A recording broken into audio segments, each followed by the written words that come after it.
Want to stay up to date with everything that's happening on the show? Or do you have a story that you'd like to submit for one of our Listener Stories episodes? You can get in touch with the show via the website at www.hauntedukpodcast.com, on Instagram at hauntedukpodcast, on X at hauntedukpod, or you can email us at contactus@hauntedukpodcast.com. We're also on Facebook and TikTok.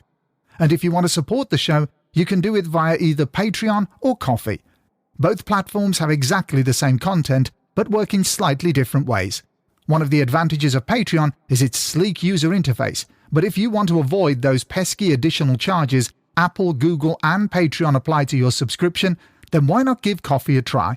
Simply open a browser window and type ko-fi/Haunted UK Podcast. That's Ko-fi/Haunted UK Podcast, and you'll soon find us. Whichever platform you choose, we're sure you'll enjoy the bonus content. Thanks for listening, and enjoy the episode.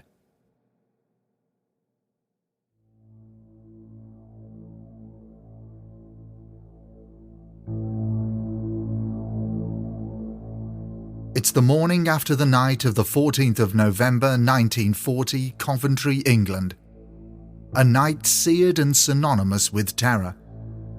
Walking through the rubble of Coventry Cathedral, stonemason Jack Forbes surveyed the landscape with utter disbelief.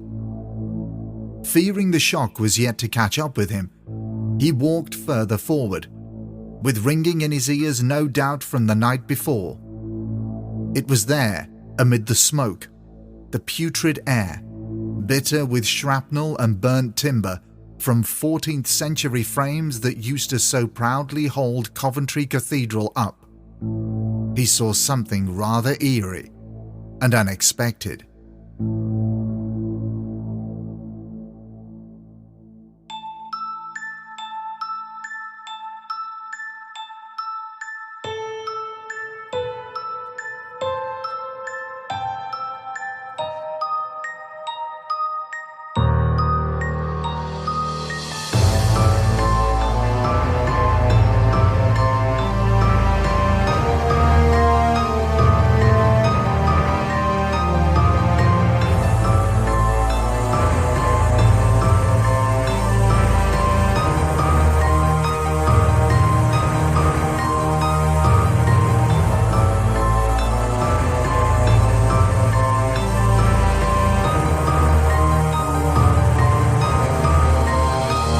This is episode 56 of the Haunted UK podcast, and in this episode, we go back in time to the 1940s in the UK, during a time when the veil between life and death was at its most fragile, most thin, most hard-worn.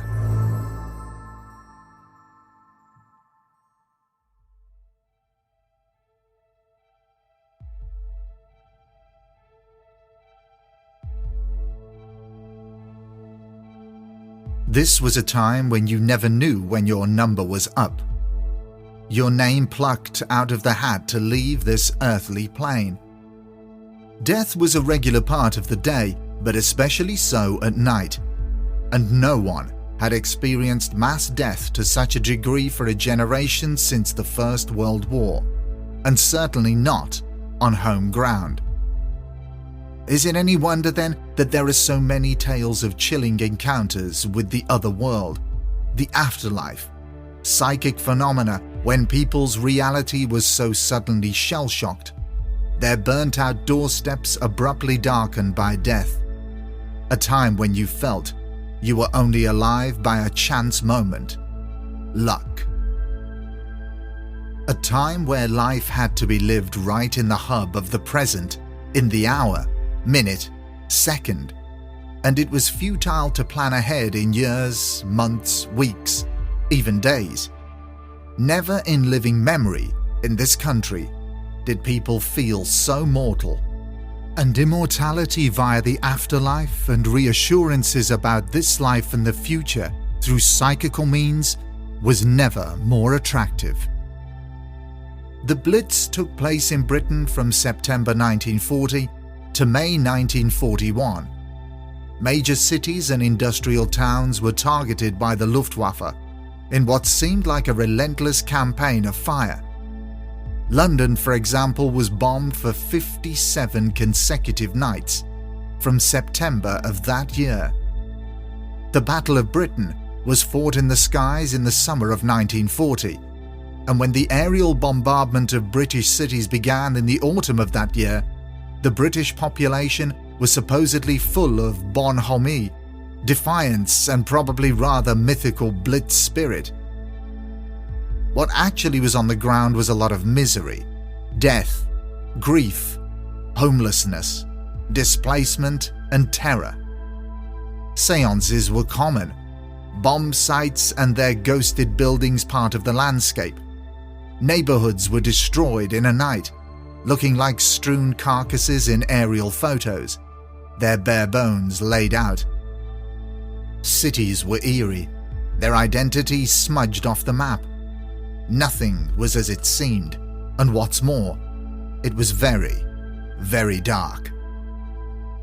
The Blitz itself was a period of 8 months, but there was still 6 years of disruption with attacks later in the war, which included the introduction of the frightening, deadly doodlebug. To be frightened then was a natural state. Wartime diaries report of people living on their nerves, being confronted with domestic horrors they never thought possible. The putting down of domestic pets to perform a kindness, limbs littered in your front garden, and the only offers of protection, taped up windows, gas masks which looked alien, strange, and trench shelters hastily dug in the backyard with a corrugated steel and sandbag roof you couldn't imagine would sustain a direct hit. Not to mention the very real fear of imminent invasion or a deadly gas attack. Nighttime raids became the preferred mode of attack, and as Britain plunged itself into a self-imposed darkness with the blackout, the night had never been more terrifying. Everyone was unified, at least by a very real bogeyman, Adolf Hitler, or Goering, with his Luftwaffe in the skies, their precise and efficient bombers hammering the cities. When you walk along the streets of London, Coventry, dockside cities such as Liverpool, or industrial river towns like Clydebank and countless other places, you can still sense the ghosts of the past reverberate in the walls, little remnants of what went on. Buildings once splendid and Georgian, now rebuilt in post-war cement. One city, which endured more than their fair share of the Blitzkrieg, was the Midland city of Coventry.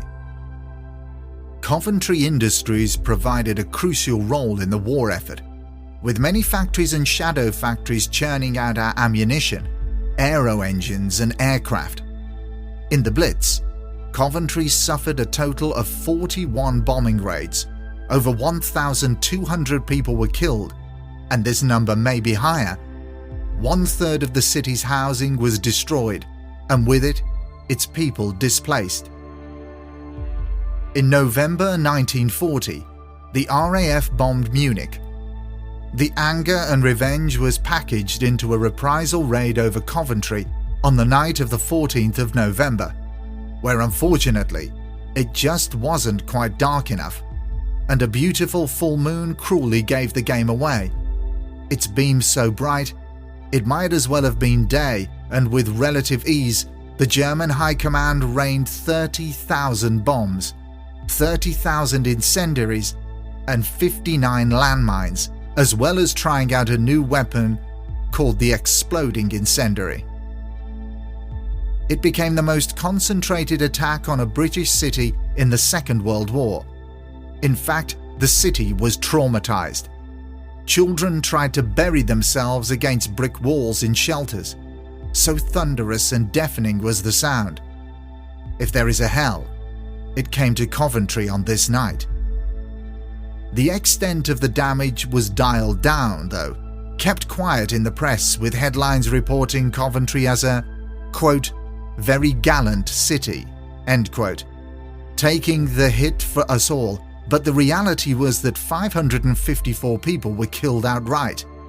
Again, the real toll was probably much higher, and 1,100 people were left injured.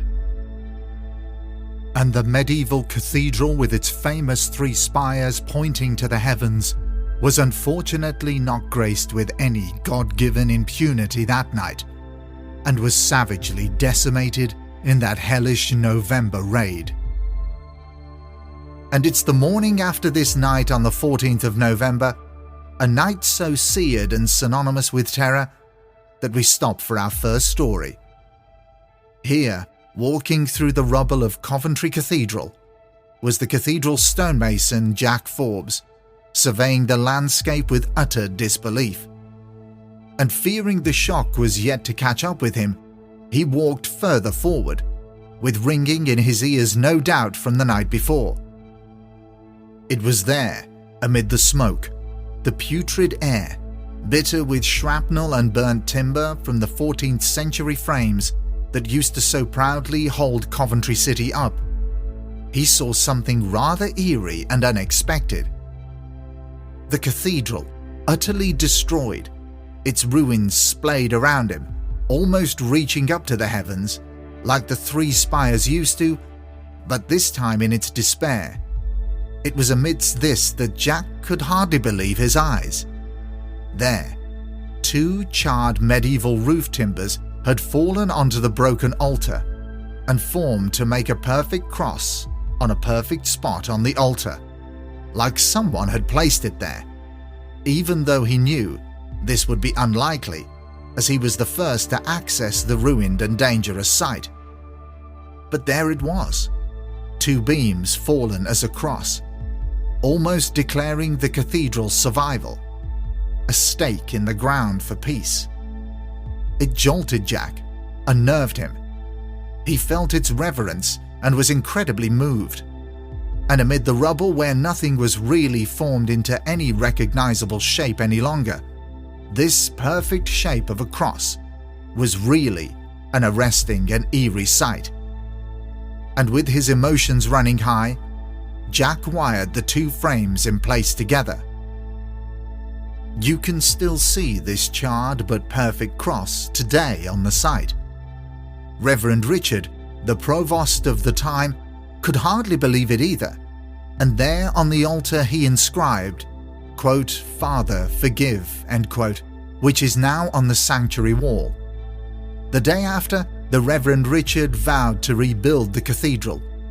He made a commitment to not seek revenge, but aim for reconciliation, forgiveness, unity, a brave mission to administer when the country was still at war and in the throes of suffering. But keep to it, he did.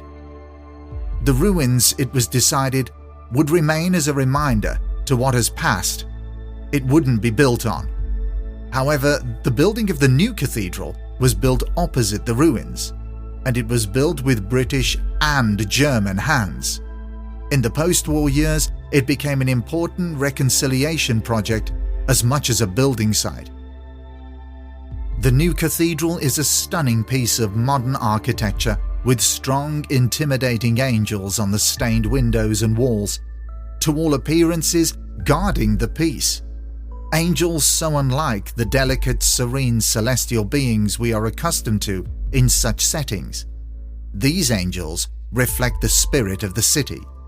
Far from angels, they look like warriors. If you haven't been to Coventry Cathedral, I urge you to visit. The ruins are indeed haunting, beautiful with its mix of 14th century walls, gargoyles and post-war sculptures. It makes for a fascinating place, and standing there you can just feel centuries of energy and past lives bound within its walls. So much so, in fact, that it's reported by many that if you stand in the ruins today in the dead of night, you can hear the sound of aircraft, heavy bombing, explosions. Could this be the very walls of the cathedral projecting its wartime experience? A tape of its trauma played out from its ruined walls. In 2014, the noise was so loud for a long minute that many Coventry residents looked to the skies in terror, where rumours rapidly mounted that this was the start of an alien invasion. And so it was that amid this chaos and carnage there was another warrior battling it out in the Coventry Blitz, a 17-year-old girl called Kathleen, but who everyone called Cath. If you could imagine her now, she had the brightest blonde hair curled into victory rolls, cornflower blue eyes, a confident air. In fact, as the war progressed and some years later, Kathleen would go on to catch the eye of Squadron Clark Gable, who burst through the doors of a Welsh church where she was based and where he was deployed too. Seeing her, he promptly asked her to dance. It was the stuff of Cath's beloved Gone with the Wind-fueled dreams. But that's another story. In the meantime, this is a story of an ordinary girl who experienced something extraordinary during out-of-ordinary times. Cath had lived through the November bombings of 1940, but not unscathed. On the raid of the 14th of November, she had lost nearly all of her friends in just one night. Her garden was bombed and left her home inhabitable. Her father, a First World War veteran, was angry and afraid. He kept a shotgun against the kitchen wall ready for invasion and to fight with his bare hands. And Cath, who had only just left school, was sent to work at the ammunitions factory on the Humber Road. Now, life was good here actually on the factory floor. There were capers, banter, bonding.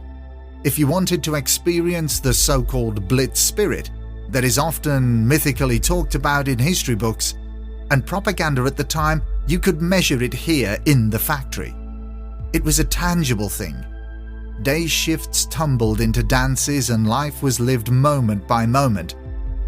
It was here in the factory that she had made good friends, but she lost the majority of them in that November raid. Like others, Cath had not allowed herself to process it. She had a numbness she had to use as a shield. Trauma couldn't be discussed or looked at or thought about.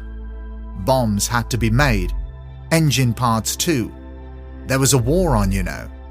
A refrain frequently thrown at Cath. However, one good friend remained, Doris, and the pair had grown very close. Daytimes were generally seen as safe. Raids didn't tend to happen. Instead, they were littered with shrapnel and sadness, and a fear that no doubt seeped into people's bones about the night ahead. The dark, dark night, where even the nearby Grand Union Canal was laced with soot to stop the reflection of moonlight.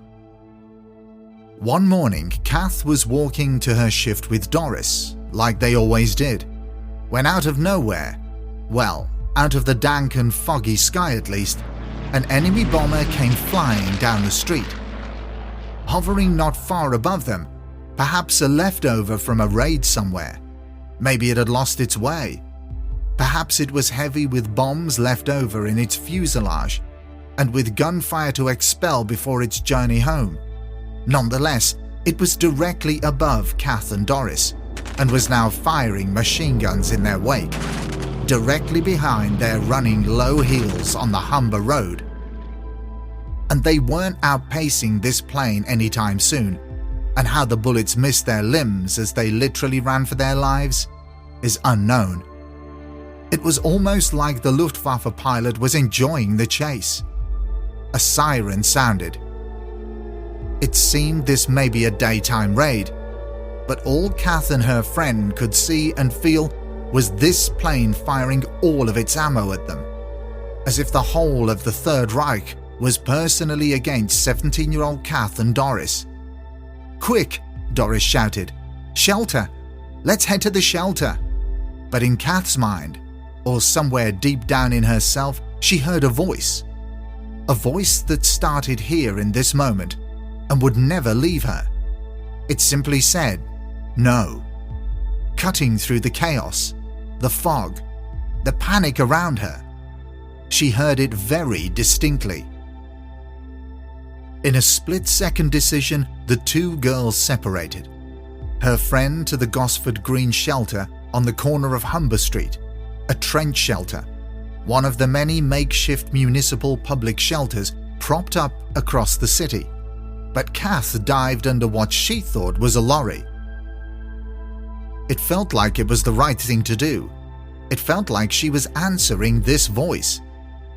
In what seemed like a few splatter of seconds, Cath heard the biggest explosion she had ever heard in her life. She lay under the lorry, her whole body shaking, not fully convinced she was going to survive this attack. In the back of her mind, she worried about Doris. But first, she must breathe, concentrate on her shakes and pray. When she emerged out from under the lorry, she realized she wasn't under a lorry, but an oil tanker, and how that missed being hit and her being blown away with it was nothing short of a miracle. But as she looked ahead at the shelter, only several yards or so away from her, where her best friend urged her to go, she could see that the entrance to it was blown to bits. A direct hit, it seemed. 90 people died at the shelter, including Cath's best friend, Doris. Cath felt she had been guided by something and ultimately protected. It didn't do much to console the pain she felt at losing her good friend, but this inner guidance, which warned her about things, never left her from this moment. It was as if this extreme terror had sharpened all of her senses to be more primal, more alert to danger, but also in the process unleashed a sixth sense, a sense she didn't know she had. Curiosity about this sense and the bereavement she endured led her, like many people at this time, to seances in cold halls and crammed living rooms. It was here she began to see spirits that even the mediums themselves couldn't see. But she could see them, describing them later in life as fuzzy outlines filled in with what looked like TV static. Her gift, guidance, began that day on the Gosford Green bombing, and it never left her. Elsewhere in Coventry, it wasn't just Cath who was experiencing some kind of potent dose of the sixth sense, but strangely the cats of Coventry were too. A strange rumour started around the start of the Blitz that no cats could be found anywhere. It was said that before the very first air raid on Coventry, all the cats from the Coventry neighbourhoods completely disappeared, as if they sensed the carnage that was to come. How accurate or true this is remains to be seen. We leave Coventry now and go to the capital, London, so often the focal point and face of the stories that emerge from the rubble in the Blitz. For our first story in London, we go to the borough of Islington, and this story is taken from the BBC archive, World War II People's War, which details Alan's story of his mother Rose, who experienced something very strange on fire-watching duty during an air raid. Rose was married to Tom, and they lived in Madras Place, which was located on the sharp corner of Liverpool Street and Holloway Road. Tom, during the day, worked for a leathers firm on the other side of London. He desperately wanted to join the RAF, and for reasons unknown, his firm would not permit him. Instead, Tom volunteered as a fire watcher to make him feel he was still doing his bit for the war, and alongside him, Rose also volunteered. On the night in question, Tom got delayed reporting for duty, and Rose, feeling tired after a long day working for a radio manufacturer and feeling a little vulnerable about reporting as a woman alone, decided she would just watch fires on her doorstep until Tom returned. It was something she was to regret. Opposite the house was what was referred to as the Chapel of Ease. A chapel of ease was a smaller chapel attached to a main church in the parish, in this case, St Mary's, Islington, on Upper Street, otherwise known as St Mary Magdalene. It contained a memorial garden, park-like in its tranquility and function, with a few tombstones dotted about, but not many. With the exception of a hastily built public toilet, it was a beautiful sight. But this was not what poor Rose experienced that night. Feeling nervous about her decision not to report for duty and wondering where her husband could be, she anxiously looked about the horizon from her doorstep. In the distance, she could see explosions beginning to litter some faraway part of London. It was far from being a heavy raid, but she had a deep-seated fear that it may start to get worse. She stared at the garden in the Chapel of Ease across the road intently, probably focusing on its tranquility amidst her worn anxiety, when she heard a very distinct, peculiar rustle. Hearing this, she shuffled forward slightly and heard it again. She quickly glanced away, but when she looked again, her world was filled with terror. There, before her, was an extremely tall, imposing white figure, far taller than any human being. It stood there staring at her, fixated on her, towering forth, a giant ghoul. It all happened in seconds, and then the most peculiar thing happened to poor Rose. Her hair shot up from her head. This was accounted to Alan as he grew up, and perhaps was the most memorable part of the story for him. And although it could be said that Rose was in an anxious state, perhaps primed for something out of the ordinary to happen, suggestions that it could have been the White Memorial Monument or a tombstone were hastily dismissed. She knew what she saw, and this was very real to Rose. But mostly, she was disturbed by how her hair shot up in the most unnatural way. It was enough to stay with young Alan and record for the BBC archives. So, the next time you are out walking around Islington, perhaps as you come out of Islington Library, look out for this strange, imposing, tall white figure. Who knows what this could have been? Some describe the church unflatteringly as, quote, like a cow getting up, end quote, because of its square tower. Could it be this that Rose saw? A case of pareidolia, perhaps, when you can see familiar objects from random shapes and such? Was it just a symptom of anxiety from what was proving to be a stressful night? Or did Rose really see something otherworldly? After all, it is situated very near to what was once known as Plague Hill, the resting place of those who died in the Great Plague of 1665, and of course, it is also a resting place of many others. Something in the description of what she saw is redolent of angels to me, perhaps a celestial protector over the borough of North London. But wait up, I haven't finished with this story yet.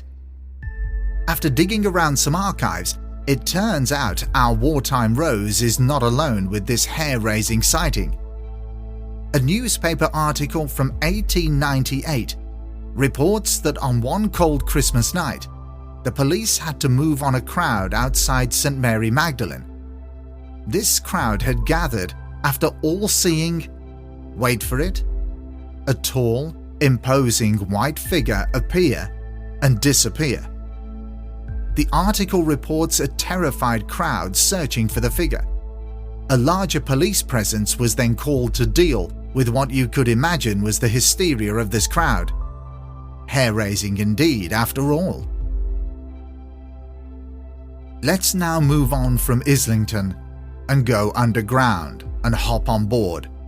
Let's mind the gap and head to Bethnal Green tube station. But remember, it's wartime, and underground stations are not as they are now. At this point, some are a haven, a shelter from the ceaseless bombing. Careful now as you walk over sleeping families. Come down early to get a space before the bombing starts. It's cramped. There are smells of fumes, damp, and bodily odors. It's not pleasant. And as the sirens begin, the shelter begins to fill up. And as much as they were a refuge, they were also often tombs in waiting. The government was very reluctant to let the people of London use the underground stations for shelter, fearing hysteria, maybe a siege mentality, perhaps causing hold-ups when a clear running transport system in wartime was paramount. However, after relentless bombing, with just the famous outdoor Anderson or indoor cage-like Morrison shelters for protection, some quickly constructed public shelters, or even for some, just a hush-huddled space under the stairs, with nothing more than a desperate grip of each other's hand to get you through, the rules relaxed, and people were allowed to flock to some local stations when the sirens would commence their haunting wail, such as Bethnal Green, a deep-set station with a subterranean sprawl of shops. However, on March 3rd, 1943, a terrible tragedy struck at the entrance of this busy hubbub of a station. And while the circumstances were not supernatural, they were definitely strange and steeped in secrecy. On this rather rainy March day, the siren sounded, and this wouldn't be as usual as you'd think at this point in time. It was a year or so after the worst of the Blitz. The skies had been ominously silent for a while, yet there had been a heavy raid over Berlin that winter. Talk on the street was that a reprisal attack was imminent. Understandably, people felt on edge. They had been through hell and survived. A return visit getting their feet burned or worse was a dread only perhaps few of us can imagine. One thing that would ignite that dread into a blaze of sheer anxiety, hysteria, panic would be a siren out of the blue. This is what happened that evening on the 3rd of March at 8:17 p.m. 3 buses had just emptied its decks right near Bethnal Green station, and as the sirens began, that sound so shrill, signalling to many a peculiar stressful mix of fear, danger, death. You can absolutely imagine then the urgency, the panic of people rushing, holding onto their children and hats to get to the underground. 500 people were down on the platform already before the sirens, and a further 1,500 people were about to dash to and descend the deadly steps of Bethnal Green station. Not one bomb was dropped, and as it turned out, there wasn't even a raid. Yet 173 people were killed, 60 of whom were children. Hearing intense overhead fire in the distance made them push and push at the entrance of the station. Suddenly a loud whizzing noise sounded overhead. So close it felt like it was heading directly overhead. People screamed, ducked, and then a young mother holding her baby and a pile of bedding fell down, causing an elderly man to trip over her, and then, like a deck of cards, the crowd fell into itself and down the stairs. Yet still, people swelled and pushed at the narrow entrance. The air squeezed out. No air, no helm to grab onto. The 19 steps leading down to the station were slippery with rain, and with no central handrails to hold onto, no markings on the stairs, and very poor light, it was undoubtedly a tragedy waiting to happen. And it did, in full air-crushing, asphyxiating horror. Most were crushed, trapped, the air strangled out of them under a heap of bodies. Officially, fearing a public backlash, it was reported that there was an air raid, an enemy bomb. It was said this was the cause of one of the biggest mass civilian death tolls in the war on the home front. Yet the truth was concealed, pushed underground itself. There wasn't a raid that day, yet people had heard intense gunfire, explosions. This is it. You can imagine people thinking, this is the reprisal raid, isn't it? Well, no. The truth was that the air raid siren was a test, and a hush-hush operation involving heavy gunfire was underway at nearby Victoria Park. The main purpose was to test a new rocket. So loud and frightening in its wake and takeoff that with its ascent into the skies it ignited a chain of deadly chaos. The truth of this tragedy was withheld from the public for 34 years. To the locals, this never washed, and it was immediately clear what had happened, that there had been a crush, a panic, a tragedy which still marks the area to this day. Fear is always a weapon in war, and that day fear killed many innocent lives. And it's in this day and age you may feel the mark of that fear too. The echoes of this tragedy perhaps still stained in the stairwells, their frantic last gasps of air soaked into its walls, and many underground workers have reported hearing things. One underground worker in particular, the station master, has a story, and it is chilling, and a reminder of how desperately sad, horrific this moment in time was. And so one night in 1981, this station master was the last to go home, and with the last train departed, he closed the door to his office, started shuffling through some paperwork, and was getting ready to secure the station, when suddenly he heard very quiet sobbing, barely audible, but he could hear it, his ears now alert to something. Unsure, he stopped what he was doing and listened carefully. The station was deathly quiet now, yet he could catch a slight sound of someone. What was it? A child? He thought to himself, surely not. With his ears tipped to the air, he listened, trying to make out what the murmur or cry was. And then it was very plain to him, very audible. It sounded like a group of children crying. Perspiring slightly and feeling understandably concerned, he tried to pass it off as something else in the station. Old pipes, the cooling down of tracks perhaps, anything explainable. But then it grew louder and louder, until there was no doubt that these were cries. Running out of his office into the ticket hall, his heart beating wildly, ready to confront and address and maybe even help whoever the authors of these cries were, he found there was nothing there. It was then he heard panicked female voices right up close, which then turned to frantic cries. And then screaming, and this got louder and louder and louder and went on for a full 10 to 15 minutes. Grabbing his ears, not knowing what to do and panicking, the station master could stand it no more and rushed out of the hall and the station and got the hell out before the screams could hit a crescendo of agony and misery.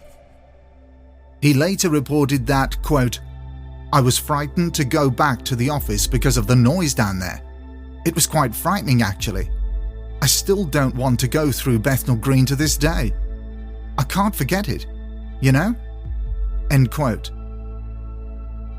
Now we must venture on the Circle Line to Aldgate East Station, where something once very peculiar happened to a worker there. Built on a plague pit, from 1665 the station is no stranger to even stranger goings-on. Phantom footsteps, disembodied voices, but perhaps the friendliest of them all is what is known as simply the spectral lady.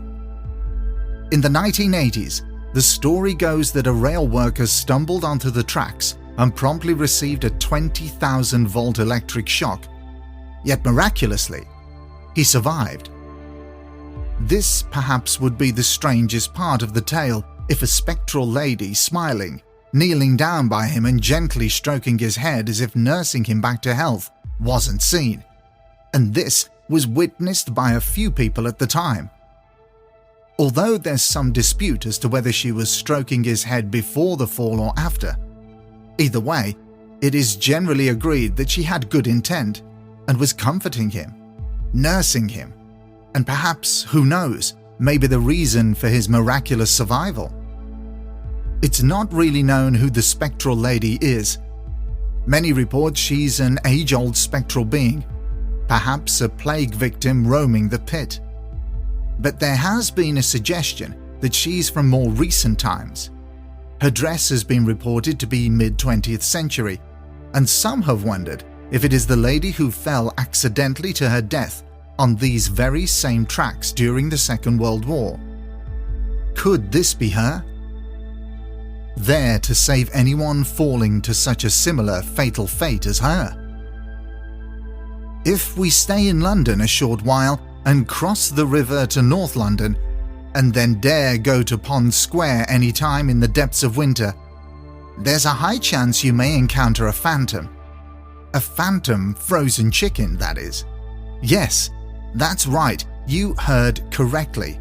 A phantom half-plucked frozen chicken. This story is connected to the Second World War, but to understand its origins, we need to go back to April 1626, during a bitterly cold spring, where snow was still thick on the ground. A Sir Richard Bacon was in his horse-driven carriage on this freezing spring day, whereupon he was musing on different methods of food preservation. And tired of salting meat, Sir Bacon had a novel idea of maybe refrigerating something. Struck by this idea, him and his companion pulled up at a nearest farm, obtained a freshly killed chicken and promptly buried the poor dead creature in a drift of snow on Pond Square. Days later, Sir Richard went to retrieve the chilled chicken only to catch a death himself, dying of pneumonia days later.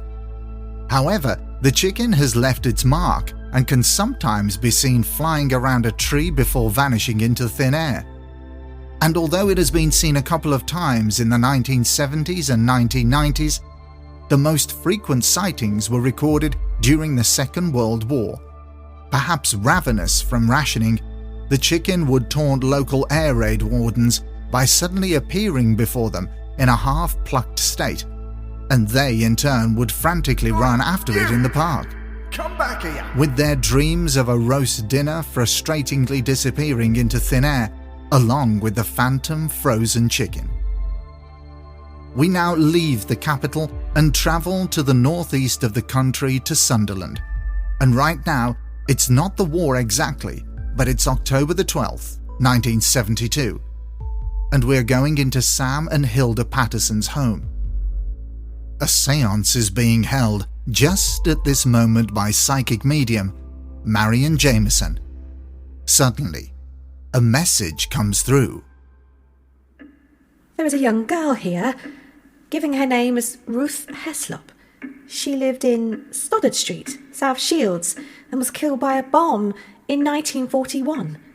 She was crossing the marketplace to get to the air raid shelter when it happened, having just left the cinema. Well, she's saying something.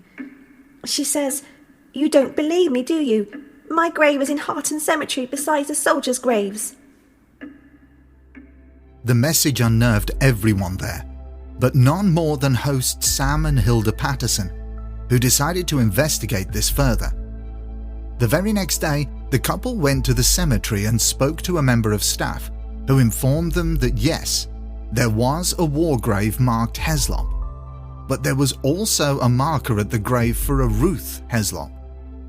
Later that week, after further investigation, someone else, who attended the séance, went to the local register for births and deaths, and there they were informed that the parents were buried in the grave too, and the name of Catherine Heslop was given as the last person to be buried in this spot. This investigator was then able to locate the last address for Catherine, and it was found that a Hannah Deakin now lived at this same address. Hannah Deakin's maiden name was Heslop, and she confirmed that Ruth Heslop was indeed her sister. The visitor told her all about the séance the week before and asked her if Ruth had been killed by a bomb while crossing the marketplace to get to the air raid shelter.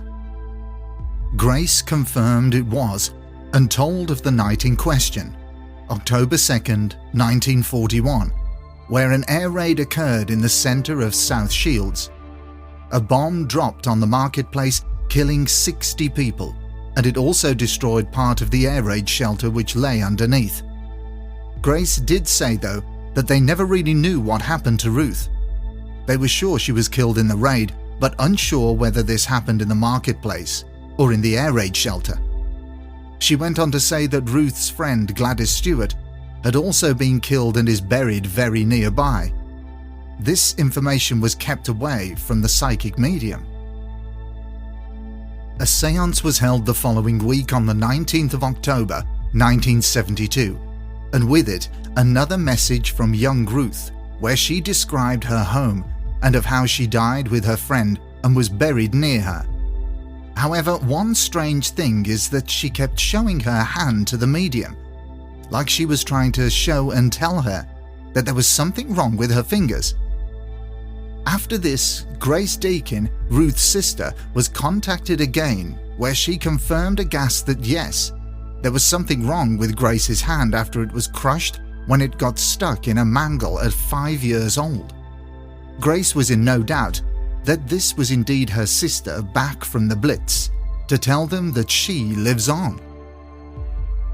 Trinity Theatre in Cowes on the Isle of Wight is said to be a densely haunted site, but one haunting which is very hard to ignore is that of a bloody footprint which appears, disappears, and reappears down on the worn floor in the stalls.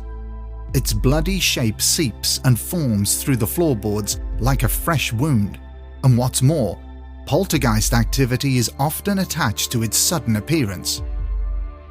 Cowes was severely bombed during the war, and before the theatre became a theatre, it was a medical refuge used by the Red Cross. Many died there in this space, and it is thought that the bloody footstep is a reminder of Cowes' bloody past. The owner of the footstep, no doubt, the victim of a traumatic death or injury.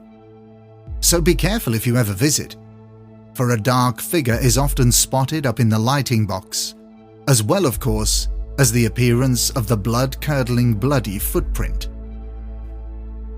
Now we must turn our eyes to the skies, where so much of the Battle of Britain was fought, and while the British people bravely endured the wrath of the Luftwaffe on the ground, it was brave RAF pilots like Victor Goddard who were facing the enemy plain nose to plain nose and often eye to eye.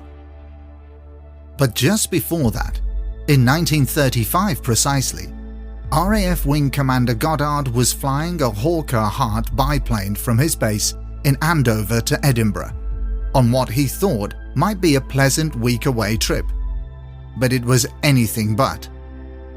On his last day, he decided to visit Drem Airfield, a First World War airbase he was familiar with, but at the time it was in huge disrepair.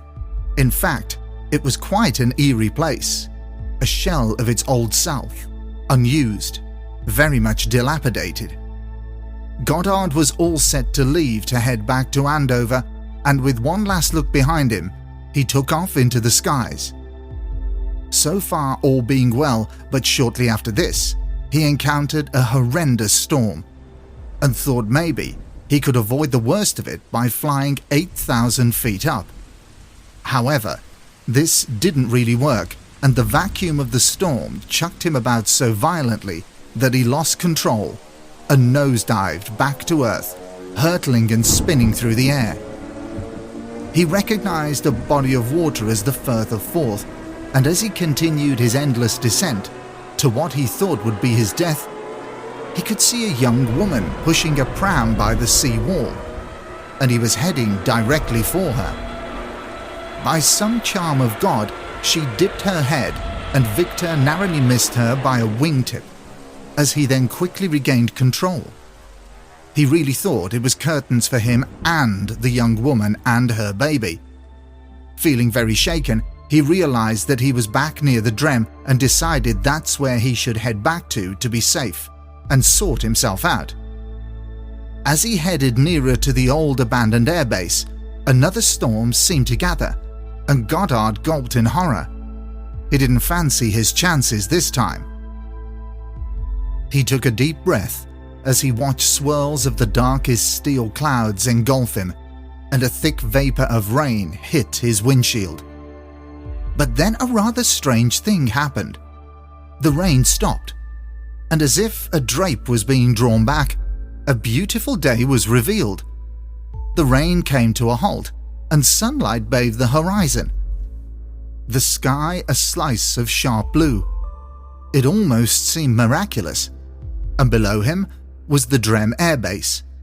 But far from being empty and shell-like as it was when he left it hours before, it was a buzz of activity, with RAF officers in blue overalls running around. He observed that there were 4 planes. 3 were standard Avro 504N trainer biplanes, oddly painted a bright yellow, and the 4th was a monoplane of an unknown type. Goddard was utterly baffled, and it was definitely Drem, the ghost base he just visited. With palpitations jump-starting his veins and sweat marking his brow, forming a trickle he couldn't even wipe away, he got out of there. As he ascended higher into the clouds and turned around, he, in a literal sense, left the sunshine behind and flew into yet another storm. But this storm mirrored the torrent in his mind. What did he just see? He made it back to Andover, grave with shock and confusion. Goddard decided not to tell anyone about his misadventure, but then 1939 arrived, and with it, a war in September. And with that, a new training monoplane was introduced to them all, never seen before. Except Victor had. He now recognized it as just like the one in Drem. The RAF now issued a new uniform color, replacing their 1930s brown coveralls, and the color was blue, just like the coveralls in the Drem that day, and to his great unease, planes were commissioned to be painted bright yellow, just like the ones in Drem. As the year unfolded, he learned Drem was now refurbished and in use, ready for the war. It was a hive of activity again, just like he saw in his stormy flight, back in 1935. There was no doubt Goddard had a rough time of it during his flight in 1935, but where did he fly to? Was it the future? Was it 1940?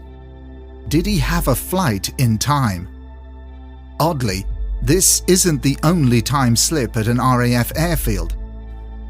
Check out our listeners' episode 50, Flight in Time, for similar eerie airfield-based time slip stories. And as we draw to a close, we return to Kathleen. That bright-eyed, plucky girl we met at the start of the episode is now a grown married woman in her 30s. It's now the 1950s. The world, whilst not entirely settled, is quieter now and looking ahead. There are many changes in Cath's world. She's married to a Scottish paratrooper, Robert. They have 2 boys and a girl, Jean. Cath works at the local laundry in a charming dovecote in the village. Their cottage tumble down and end of terrace, their garden full of wildflowers and carefully planted pansies with potatoes in the soil and climbing honeysuckle around the front door. Although Cath had moved on and the world had changed, one thing which hadn't budged was that inner voice guiding Cath along. A voice born in the war, but very much there, audible and loud in peacetime. It had opened up Cath's world to the supernatural and psychic episodes, like for example, knowing when her parents would be visiting from Coventry. She would simply send one of her children to the bus stop to greet them, and they would be there. No letter was sent, no telegram or telephone message at the post office. Cath just knew. It was that same inner voice, that same sense that saved her all those years ago. And so, although it had introduced her and gently led her into the world of the supernatural, Cath also knew from hard experience that it wasn't the dead you needed to be afraid of, it was the living. A phrase she uttered throughout her lifetime. And although the next tale is supernatural, it's not the supernatural part that is scary or the worst thing. And it serves to remind us that it's not the paranormal in life that has to be feared, or any ghostly vision. No. It's the very real, the kind of experiences you just can't run away from. It's the kind you must face because you have no other choice. That's true fear, and courage too. One night in 1953, Cath had a difficult night with her 2-year-old daughter, Jean. She had a pain in her tummy, and there wasn't much Cath could do to soothe it, although she tried many remedies. After rocking her to sleep, Cath thought she could hear something. It was a woman, gently sobbing. The sound muffled through the wall. Disturbed by this, she went closer to the wall, and realizing it was from her own bedroom, she made her way there. The old cottage's gnarled wooden floorboards creaked. As she walked along the landing, she could hear a woman in tears very distinctly. At this point, Cath felt very frightened. There had to be someone, a woman, in her room. She hesitated as she turned the handle of the door, not fully ready for what she was about to see, yet half recognizing something. Something about that cry. Opening the door, the blast of a draft, mirroring the explosions she faced in wartime, made her take a step back, and it was there she could hear the woman's heaving sob in full. Loud and full of sorrow, it was reverberating through the wall. Except there was no one living on the other side of the wall. This was the end wall of the terrace. The draft Cath felt as she walked into the room distilled into a coldness right inside her. It was pulled there in her marrow now, and a deep sadness and foreboding flooded her veins. And a bit like Rose in Islington, facing the ghoul across the road, the faint hairs on Cath's arms stood to attention. Cath faced the sobbing woman though, full on, like she did everything in her life. She wasn't turning away, and she realized she knew exactly who that sobbing woman was. It's not known what happened immediately after hearing the phantom sobs, but what is clear is what happened the following day. Cath lost her beloved daughter, Jean Helen. Jean tragically died from what was thought these days to be a twisted intestine. As Cath desperately sought help for her daughter and rocked her in her arms, she slipped away, and as Cath frantically sobbed and sobbed and sobbed again, she knew exactly who the woman behind the wall was. It was herself. A warning again, her inner self projecting its voice, telling her of the danger to come. It never left that time from the war. It never did. Little did she know when she was 17 that she would face a far harder thing than the direct line of fire from a machine gun on the road. Somehow peacetime brought more suffering than she could imagine. The loss of her infant daughter. This time the voice, the warning, was of little comfort to her. Yet still that guidance never left her side, until her death in 1995. And so we are drawing to a close, and I hope you've gained something from listening to these stories from a time which produced extraordinary moments, visions, strength, and intuition from ordinary people. But perhaps none of us are just merely ordinary. Maybe we all have more courage than we could ever know, an extra sense, strength during hard times. Perhaps our resilience really is the extraordinary phenomena here. So all that remains for me to say is that be mindful when you walk on the streets of old cities, industrial towns, There's perhaps a history you are unaware of, right under your feet. Maybe something that used to be crucial, sacred, is now nothing much more than a car park or a converted cafe. Or maybe there are ruins right near where you still stand, in full defiance. Yet whatever it is, perhaps stop, take a minute, breathe deeply, and listen very carefully. Because the next person to hear the walls, tube station, or ruins tell its story could be you.